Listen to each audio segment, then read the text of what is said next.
wisdom for modern overwhelm. So by now we've had a little look at the different qualities of an enlightened mind, what this means to us, and we've also looked at visualization practices and how they have led to the development of what we call the 5 Buddhas, or the 5 archetypal Buddhas. These Buddhas were used by ancient practitioners to help evoke certain qualities of enlightenment that they aspired towards.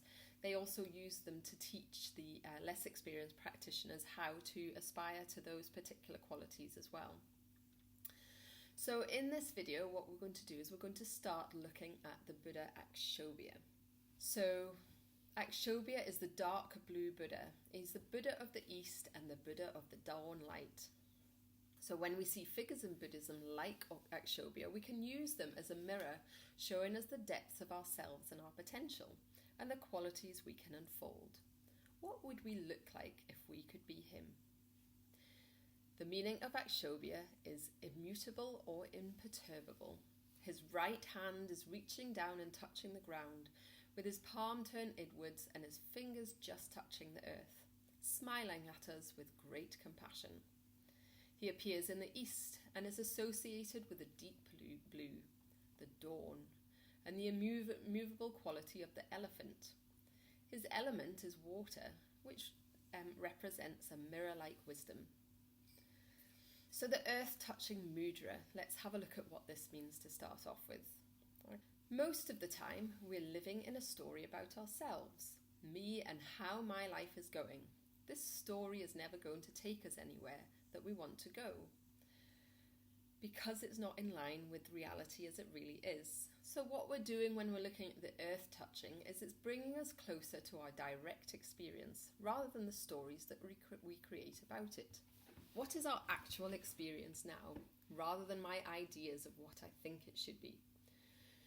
Being aware of these thought chains when we're meditating, and what stories we're telling around ourselves in that meditation session. So there's 2 types of doubt. One is not a bad form of doubt, and the other one is the sort of doubt that actually prevents us from progressing spiritually. So the first type of doubt is reasonable questions around the practice. So we don't expect you to take on this practice with blind faith. We expect you to explore, because the Dharma is all about inquiry into life and the mystery of being a human being. The other type of doubt that we want to avoid is not being prepared to come to conclusions about things. So sitting on the fence. So for example, we might settle down to do a meditation, and we might decide that we'd like to do a mindfulness of breathing meditation. So we sit down, we get ourselves comfortable, and we settle down, close our eyes, ring our bell, and begin the mindfulness of breathing meditation. And then that little seed of doubt goes into our mind. Is this the right meditation for me today? Should I be thinking about maybe doing a different form of meditation? Perhaps the Metta Bhavana might be better. Okay, I'm going to do the Metta Bhavana. So we stop what we're doing, and we begin again, and we do the Metta Bhavana meditation. And after 30 seconds or so, we're sitting there, starting to feel a bit more distracted again, a bit anxious, beginning to think about what we need to do before our day starts. And we begin to get a bit restless and think, actually, I don't think this is the right meditation to be doing right now. I think I'll just do a mindfulness walk. So we get up off our cushion and we go out and we start trying to do a mindfulness walk. And each time we're changing our minds, we're becoming more fragmented, and that time that we put aside to do our meditation is not being used effectively as we jump from one meditation to another. And this is the form of doubt that can get in the way of our practice.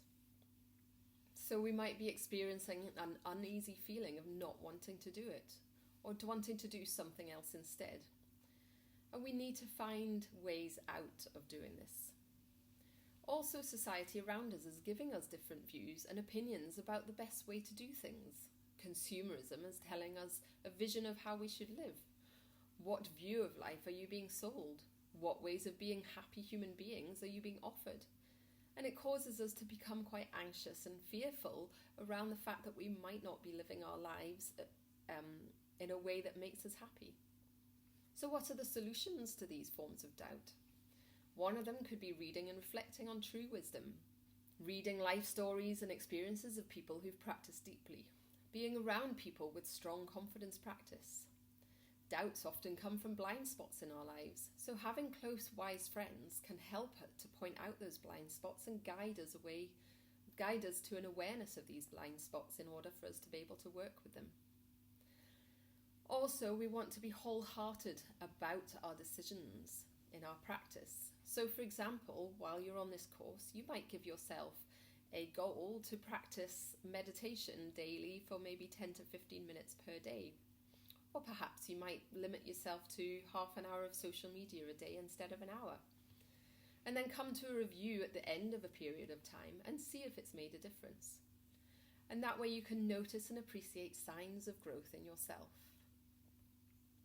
So touching the earth is all about the direct experience into the present moment. And it takes on our body as a form and integrates our energies, bringing awareness into the body, the rootedness and the connectedness into the earth. And it's a great place to start in meditation. So meditation doesn't just happen from the neck up, it also happens from the neck down.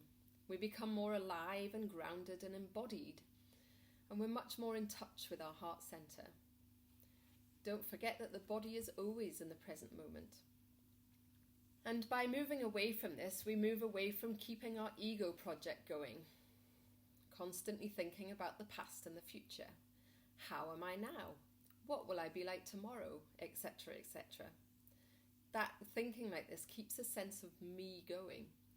And if we can become more present in our experience, become more grounded, and focus on what the body is doing in the present, past and future no longer exist. We are all about the present. Imagine how you would interact with somebody if you felt like this all the time. So another symbol that's associated with Akshobiya is the Vajra diamond. So the Vajra diamond implies something stable and immovable, like an elephant. The diamond is the hardest stone in the world. It's not easily eroded away. It doesn't break very easily. It's stable and immovable. And it also represents the qualities of an elephant. And this also represents the potential for our mind to become stable and imperturbable, in the way that you cannot move an elephant just by pushing it, suggesting our capacity for states of mind that are unruffled, equanimous and serene. The other side of the Vajra is the Vajra thunderbolt. So this is where we can do something like turning the anger to wisdom. So in an experience where we're feeling angry, we can go beneath the story and start looking at the more direct experience, unhook the things that caused it. For example, when I got extremely cross with my son one day for not doing what I wanted him to do, I felt the anger and I felt that I just wanted him to do exactly what I was asking him to do. And I walked away and I unhooked the object of my anger from my anger. And I sat with this unbelievable energy coursing through my veins. And I was just feeling angry, and I let go of the subject that I was feeling angry with. I stopped the story. He's doing this to me. He's making me angry. Now, all that was left in me was this intense energy of anger. Then I peeled off the label, let go of that sense of anger, and just experienced what was there. In the shaking, just the shaking. In the heat, just the heat. All that's left of this anger is a huge amount of energy, which then becomes available to you for the more positive spiritual practice. The next aspect that I want to look is the mirror-like wisdom. So the element of water representing the mirror-like wisdom. So mirror-like wisdom implies the true nature of things, the experiences that are insubstantial, impermanent. They are not fixed or unchanging. They are ungraspable, and ultimately we can't get hold of them in a permanent way. They have arisen dependent on the conditions around us that have led to their arising. For example, a flower has arisen because of the soil, because of the water, because of the oxygen, because of the amount of sunlight hours that it's exposed to. All of these things lead to the production of that flower, And if we take any one of those away, the flower will disappear. Just in the same way as all of our experience is dependent on certain conditions in order for it to happen. And if we take away these conditions, the circumstances or the object also disappear. So everything that we're experiencing is arising dependent on certain conditions put in place in order for them to arise. And these conditions change, which will lead to the cessation of the issue you're having.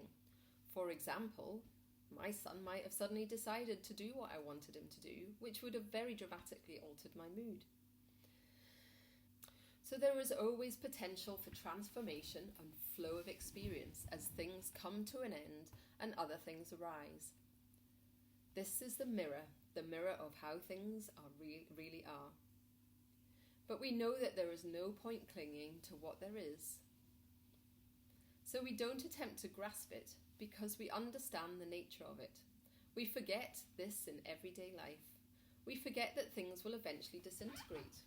Often when I'm in Auckland and I see these big four-wheel drive SUVs, often I look at them and I try to imagine what they will look like in 100 years' time in a scrapyard, probably very rusty, little rats living in their hubcaps, things growing on them. And sometimes if I'm feeling particularly reflecting, I think about what my house would look like in a few 100 years' time. The peeling paint, the rotting window frames, things growing in it that weren't there before. So mindfulness and meditation helps us to see directly the way things are through the exploration of our own experience. We can peel back our ideas and concepts about how life is, the story in which I am the key character. In the scene, just the scene. In the herd, just the herd. What is the experience behind the story? Life is too dynamic for your description of something to do it any justice. Try to predict your day and see how it pans out.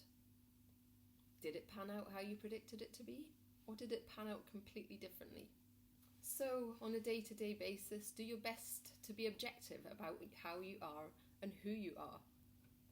Another thing that you can do is what we call guarding the senses, especially when things are being sold to us to make us believe that life would be better or worse if something does or doesn't happen. News bulletins wouldn't be watched if they were delivered in a cool, calm way. So these are the qualities of Akshobiya that we're going to be looking at this week. And I just want you to spend some time this week just having a look at the stories that you tell about yourself.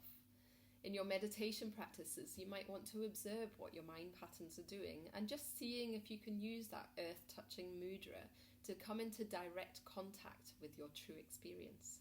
And then we'll have a chat again next week about how you got on, along with the other homework that we'll be setting for you. So I look forward to seeing you again soon, and thank you very much for listening to this video. I'm also in the comments section going to be directing you to some of the talks that this information was taken from on Free Buddhist Audio, so feel free to explore a little more around this subject. Thank you very much, and we will see you again next time.